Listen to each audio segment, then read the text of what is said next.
Olá, meu nome é Laura Montserrat Barbosa, sou pedagoga, psicopedagoga, mestre em educação. Também, atualmente, acabei me fazendo artista plástica e poeta. E tenho, como psicopedagoga, como preocupada com as questões da aprendizagem, tenho buscado fazer uma relação entre a arte e a aprendizagem. E esses vídeos que a gente está produzindo, embora eles não sejam uma continuidade um do outro, eles trazem recortes, né, do meu pensamento, das minhas reflexões, e que eu gostaria de repartir com vocês e de usar como provocação. E eu tenho ultimamente partido de um almanaque chamado Enfoque, um fazer de muitas mãos, que é um trabalho realizado por um grupo que trabalha com grupos também, né, de trabalhadores, de comunidades. E eu tenho me inspirado muito, e hoje eu gostaria de falar um pouco sobre histórias, mosaico, arte, né? Assim como esses vídeos, eles são partes, né? E que podem ser integrados e formando um mosaico de vídeos, assim a gente pode fazer também no processo de aprendizagem daquele sujeito que por algum motivo está com alguma dificuldade, ou daquele sujeito que deseja superar alguns obstáculos que existem no seu caminhar de aprendiz, a gente poder trabalhar com a sua história, né? E ele poder fazer isso por meio da arte, né? Então a gente provocá-lo para que ele lembre de momentos, né? De quando era pequeno, ou de pouco tempo atrás, ou de coisas que ele deseja ainda fazer, né? E partindo dele mesmo, das experiências dele mesmo e das experiências dele, das coisas que ele curtiu fazer, das coisas que foram difíceis. E nessa interação, né, do educador, do psicopedagogo, do professor com esse aprendiz, a gente ir procurando transformar esses retalhos de história em pequenos quadros de arte, né? E a gente ter, então, depois momentos para transformar esses pequenos quadros num mosaico, colocar num pequeno painel, e que simbolicamente essa obra que culmina num mosaico, que tem papéis de várias cores, de vários tamanhos, com várias lembranças, distintas lembranças, que ao serem arrumados e organizados, né, possam simbolizar a história daquele aprendiz, trazer elementos de facilidade, elementos de dificuldade, elementos de superação, né? E às vezes a gente tem crianças que chegam ao consultório muito agitadas, não conseguem ficar nem 5 minutos sentadas, mexem em tudo que tem pela frente, possuem uma certa dificuldade de se organizar, né? E como psicopedagoga eu vou acompanhando esse movimento, né? E vou provocando a transformação dessa exploração em arte, vou provocando isso, né? Então, pegou um pedaço de papelão, puxa, eu acho que esse papelão ficaria interessante se a gente pudesse pintar, ou se a gente pudesse construir com ele algum jogo, se a gente pudesse transformá-lo num porta-retrato, né? E eu vou provocando sem necessariamente trazer um modelo, trazer uma imposição de uma ideia, mas às vezes até dando modelo com outro pedaço de papelão, e algumas crianças vão saindo daquela situação confusional em que elas estão imersas e que são que são mostradas para nós a partir dessa agitação, dessa confusão, né? E aí elas vão olhando, né? E vão vendo e vão fazendo. Certa vez eu esperei um cliente com mais ou menos esse perfil, com um compasso em cima da mesa. É um menino de 8, 9 anos, né? E que ainda não faz parte do material escolar dele o compasso. E aí ele chegou, sentou e disse: hoje eu quero desenhar. E eu disse: ok, e o que você quer desenhar? Ele disse: você tem papel? E eu disse: tenho papel. Coloquei o papel sulfite sobre a mesa, vários papéis, mais durinhos, menos durinhos, brancos de cor. E ele disse: eu quero esse aqui. E eu posso desenhar com isso aqui? Eu disse: você está se referindo ao compasso? Claro, ele está sobre a mesa para ser usado. E aí ele começou a experimentar o compasso.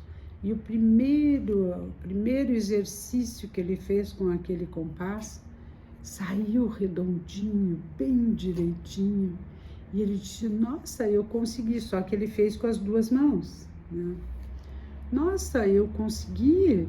Eu disse: pois é, às vezes a gente consegue, às vezes não consegue, às vezes escorrega, às vezes a gente está quase fechando o círculo e escorrega da mão da gente. Mas você teve sorte, porque dificilmente um menino da sua idade, ao experimentar pela primeira vez o compasso, consegue esse feito que você conseguiu. E ele ficou todo importante. E aí ele foi tentando outras coisas, eu fui mostrando para ele que a gente poderia fazer círculos concêntricos, diminuindo, né, a abertura do compasso. E daí ele foi fazer, e daí ele errou. Mas por que eu acertei a primeira e agora eu estou errando? Daí eu disse: porque aprender assim, às vezes a gente acerta, às vezes a gente erra. E daí ele foi tentar fazer círculos não concêntricos e disse: ai meu Deus, escapou, eu fiz errado de novo, eu só erro. Eu disse: não, você sabe que eu trabalho com arte e no meu ateliê tem algumas adultas que usam o compasso e fazem vários círculos não concêntricos, assim como você está tentando fazer. Às vezes elas usam o compasso, às vezes elas usam um prato, uma fita crepe, dependendo de como a gente queira fazer. Às vezes elas usam o compasso segurando só aqui em cima, às vezes elas ajudam porque tem medo que escorregue, mas eu vou te mostrar o resultado de uma delas, e mostrei. E ele disse: nossa, como fica bonito, mas eu vou poder também trabalhar com a caneta nanquim, que nem está aqui? Eu disse: claro, tem ali dentro daquela sacola, tem algumas canetas nanquins, você pode pegar. Mas eu vou poder trabalhar? Eu disse: sim, vai poder. E aí ele passou 50 minutos sem confusão, né? Experimentando, errando, acertando, até que ele conseguiu fazer 3 círculos concêntricos e começou a trabalhar. E ele viu que eu também estava num outro papel também tinha feito, e ele olhava para o meu, tentava. Eu disse, nossa, você está criando uns padrões interessantes, e daí ele foi fazendo. Daí ele disse, lá na minha escola eu não posso pintar com canetinha, mas eu estou vendo que você está pintando com a caneta nanquim. Eu disse, sim, em pequenos espaços a gente pode pintar com a caneta 05 para cima. Que número é essa que você tem aí na tua mão? Ele disse 09.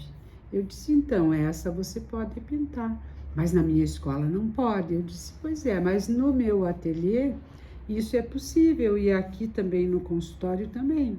Agora, se a gente for querer pintar com a 001, aí a gente estraga a ponta da 001, a gente não consegue mais desenhar com ela.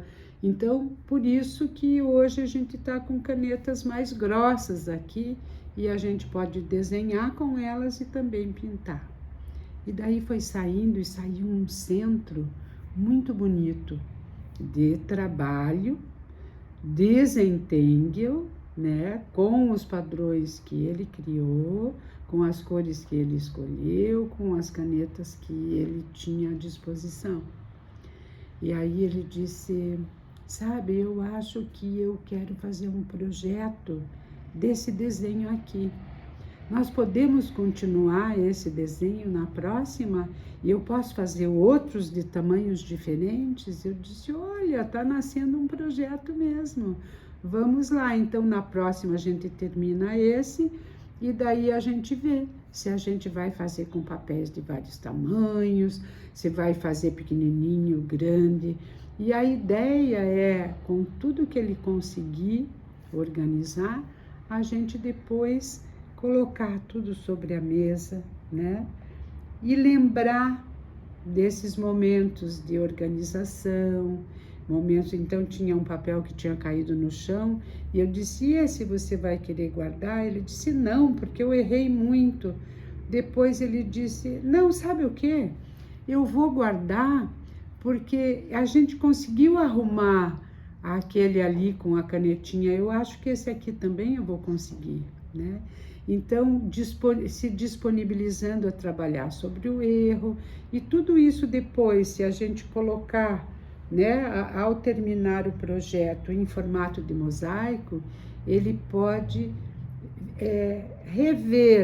revisitar a sua capacidade de aprender, de errar, de consertar, de ficar bom, de não ficar bom, né? E então eu penso que o nosso atendimento psicopedagógico, ele acontece, mesmo que ele não seja no final organizado como um mosaico, ele acontece com o espírito do mosaico.